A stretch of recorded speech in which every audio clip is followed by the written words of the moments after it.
Atong greater force. Greater force. What does longer distance traveled from the ball indicate about the velocity of the ball just after impact with the ball? Ang momentum sa ball just after it hits the wall in the first kay kan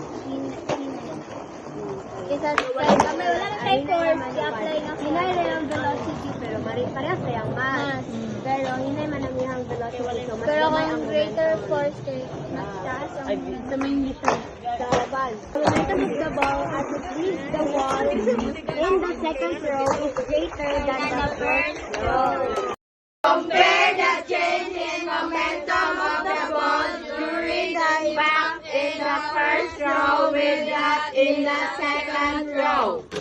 I-compare ang momentum sa first row o sa second row. So, katakuningon the second row gained the greatest momentum than the first row. Has a greater change in momentum than the sun. First row is the impact force greater. Siya, basta hinay na kayo, dali na kay kanito. Oh, second row. Second row.